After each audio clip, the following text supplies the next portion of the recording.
K-Bar TV voice. We mo bi akwa ba de ba K-Bar TV so. Ene wi mo so for spaglo na me tie adwami. Mo anum se K-Bar TV de ya the latest news updates and the bremo. Some ba kaya ndra ay NDC amanyoko no. Somebody says I have only 4 years and that person has the opportunity for 8 years. A good leader in 4 years can do much more than a bad leader in 8 years.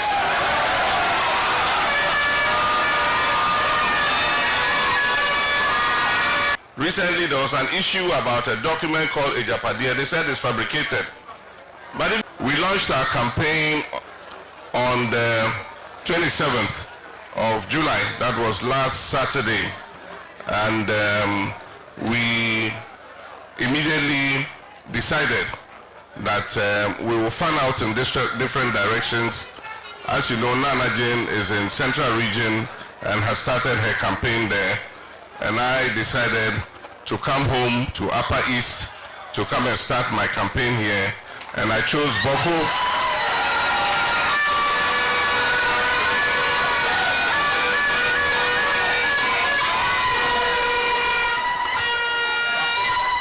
And I chose my home Boko as the first port of call. And so this morning we're starting the national campaign here in Boko. We've already gone indoors and spoken to my father, the Boko Naba, and we've discussed a few issues. But there are a few issues that I think that I should say publicly so that we all are on the same wavelength.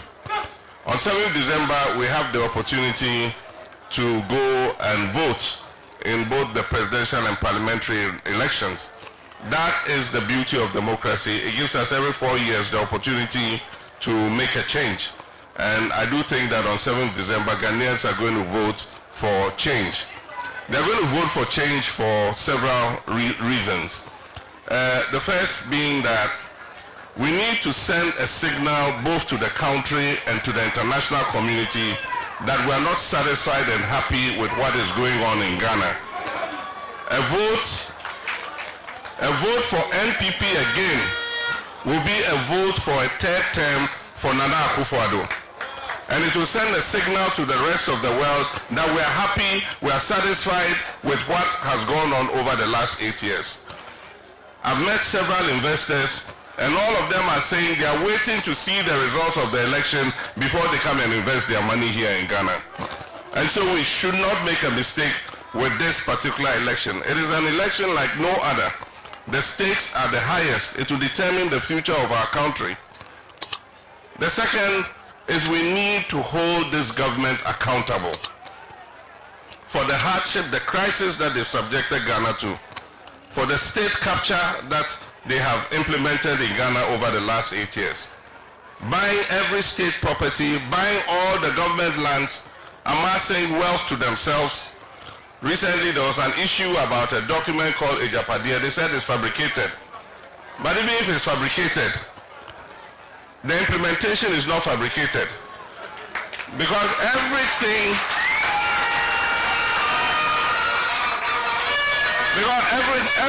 that is written in that document has been implemented. So if really somebody sat and fabricated that document, then the person can really read the minds of people. Because how they could have written that document and read the minds of Nana Akufo-Addo and his family, that this is what they were going to do, that person is a proper creative writer. Because everything in that document has been implemented. And so the implementation cannot be fabricated. So they must be held accountable. And that is why Nana Addo says he will not hand over to John Dramani Mahama.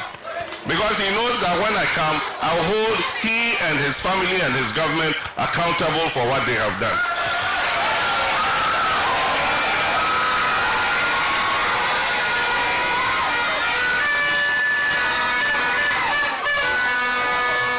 And so they want their vice president to take over from them so that he can come and cover their backs.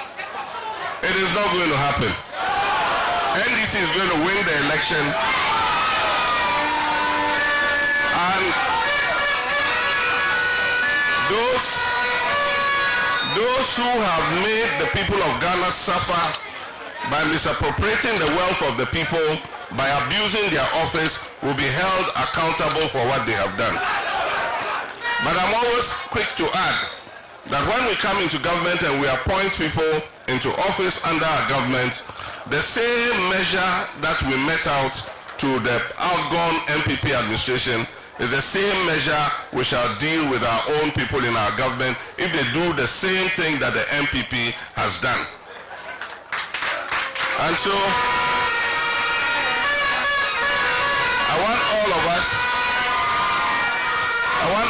us to turn out in our numbers and vote. There's a mop-up exercise that is currently going on. And so those who still haven't had the opportunity to register, this is your last chance. Because as far as I know, this is the last time the Electoral Commission is going to open the register before we go for elections. And so for the young people who are 18 and above, who still haven't had the opportunity, please take advantage of it. It's just a 3-day exercise. I think this is the 3rd day, or the 3rd day. And so this is your last opportunity today to go and register so that you can vote. There are many issues that have been raised by Boko Naba. One is the issue of the government hospital in Boko. If you remember, in 2016, it was a major campaign promise that if NDC won the election, we will build a first-class government hospital in Boko so that you don't have to travel.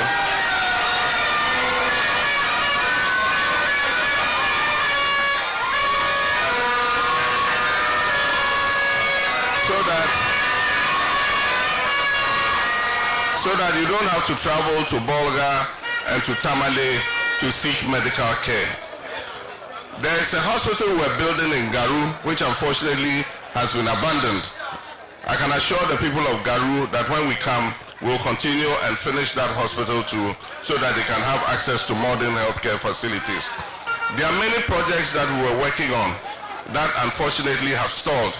I remember I cut the sod for the start of the Bolga Boku Pulmakon Road sometime in 2015.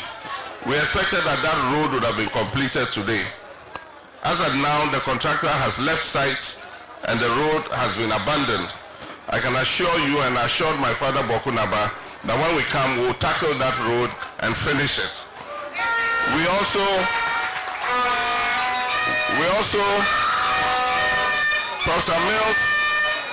Professor Mills conceptualized the idea of the Eastern Corridor project, and we started it in the time of Professor Mills. I came and I continued it and did the segment between Nakwanduri and Otidamanko. There's another segment from Nakwanduri all the way through to Kulungungu. That segment has not been started yet. I can assure you when we come, depending on the availability of resources, and we will prioritize that road, we will complete the Eastern Corridor Road so that it will make it easier to move from here to the south.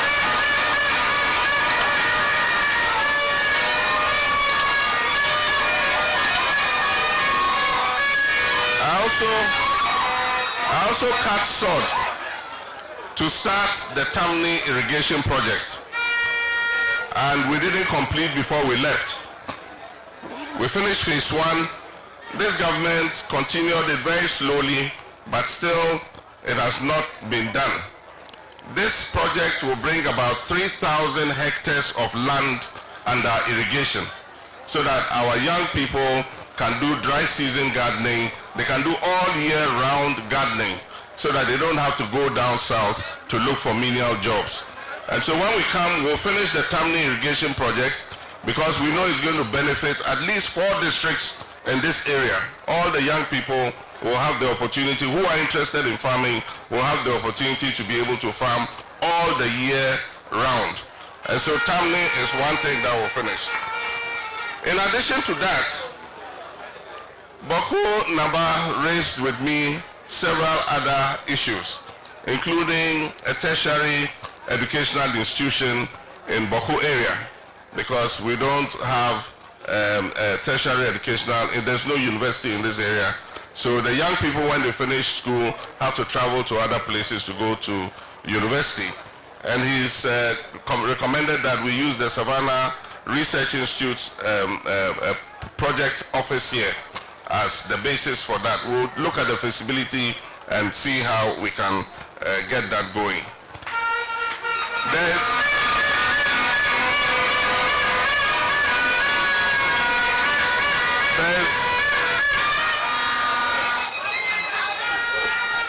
There are other programs. We intend to launch our manifesto this month, and there are several projects that are targeted at reducing unemployment. And one of them is the Farmers Service Centers. They're going to serve as the center for providing inputs and services to farmers. We're going to start with 50 of them, and they will be put in strategic locations so that all farmers will register. At the beginning of farming season, they'll give you the seeds, they'll give you fertilizer, they'll give you the inputs, they'll come and plow for you and do everything that you need. At the end of the harvest, when you harvest, you go back and pay the credits that you have been given, so that the next season they can come and do the same thing for you. And so the Farmer Service Centers are going to be a one-stop shop to assist our farmers to be able to increase production. The problem with our economy is that we're an import-dependent economy. Even things that we can produce ourselves, we're importing. And so we're importing rice, we're importing tomatoes from Burkina Faso, we're importing fish, we're importing vegetable cooking oil, and so many other things to the tune of almost $3 billion a year. The only way we can improve the lives of our people is to make sure that we produce as much as we can ourselves so that we can have enough food to eat, and even export to make foreign currency come into our financial system. And so we're going to do that to turn this economy around, stabilize the economy, stabilize the cedi that is running away. It was 4 cedis in 2016. Today it is 16 cedis, and people are asking us to praise them for doing well. Inflation went up to 54%. Today it is above 20%, and they're saying we should say congratulations to them for doing well. That's why I say they are living in an illusion, because it doesn't look like they are living on this same planet or in this same country with us. They say people are not hungry, yet the statistics show that 8 million of our people went 24 hours without food because they could not afford to buy food. And so we must make a change, and the opportunity to make that change is 7th December 2024.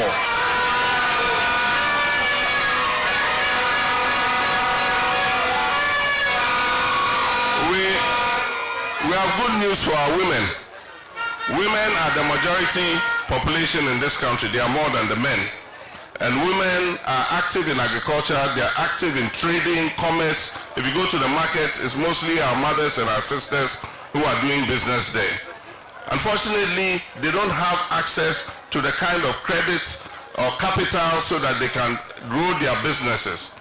And so aside from empowering our women by the affirmative action bill that has just been passed by Parliament, the NDC intends to set up a women's development bank so that it can provide credit to our women.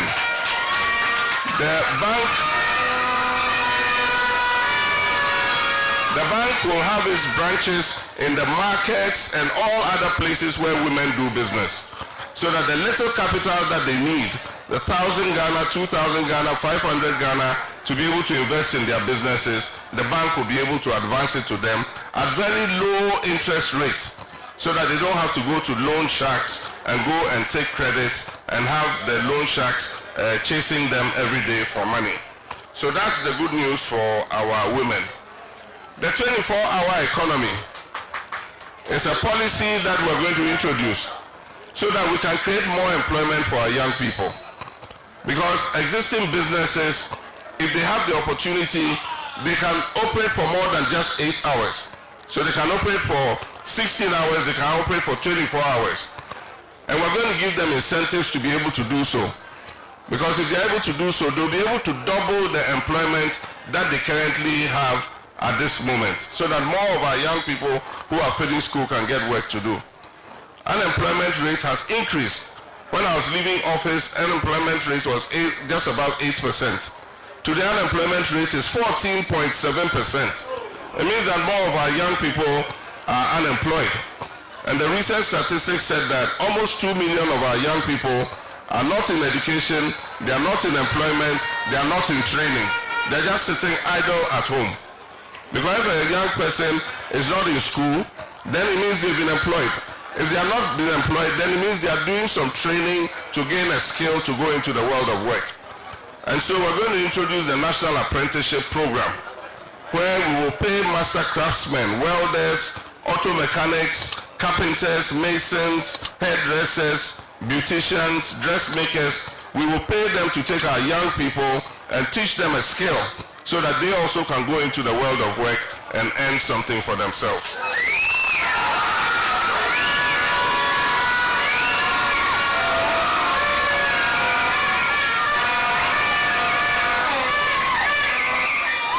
My father, Boko Naba, raised an issue with me, and I discussed something with him. Your member of parliament, I'm aware, has written a letter to the speaker requesting that another region should be created out of the Upper East region to cover the 6 constituencies in the Boko area. Boko Naba raised it with me, and I told him in principle I think it's a good idea for 2 reasons. One, ability. Now if you look at Northeast, I think that the people in the Boko area here, in these 6 constituencies, the population is probably more than in the Northeast. I don't have the figures.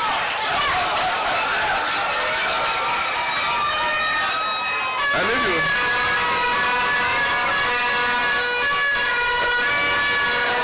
if you look at the land size is comparable to the land size of the Northeast. If you look at economic viability, Boko is a major trading and commercial center. And so it qualifies on all the 3 grounds. And so I told my father that there are some constitutional provisions that we need to look at. There are some requirements that we need to satisfy. And that is, first, a petition must be submitted to the president of the country. And the president of the country must set up a commission of inquiry. The commission of inquiry must look at the petition, do the feasibility study, and make sure that it is viable to have a region. And then after that, it has to go to a referendum. And so those are the constitutional requirements that need to be gone through. But you can be sure that you have my support, and that I feel that yes, it is justified that we have a region here in this area, in Boko area.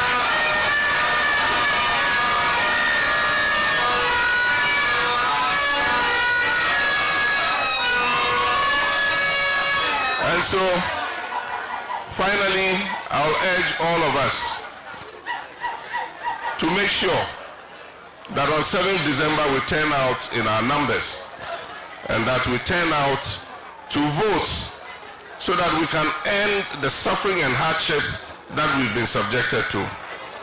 Ghana deserves better.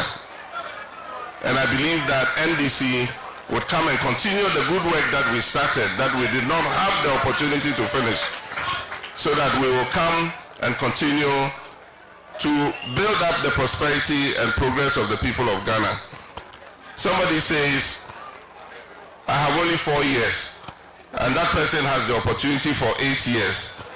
A good leader in 4 years can do much more than a bad leader in 8 years.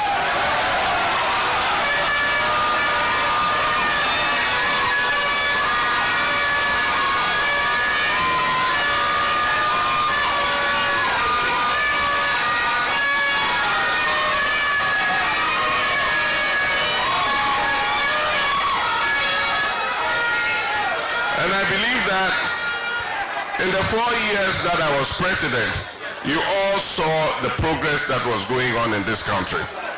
I came and met an energy crisis, we resolved it, and I was even accused of providing excess generation capacity. Recently, our lights are going off again. all state enterprises are posting losses. Recently, the ECG's debt was published. They owe almost 8 billion cedis.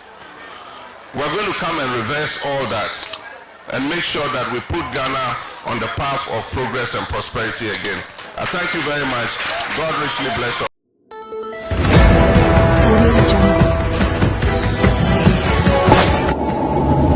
KBA TV, Voice of the Voices.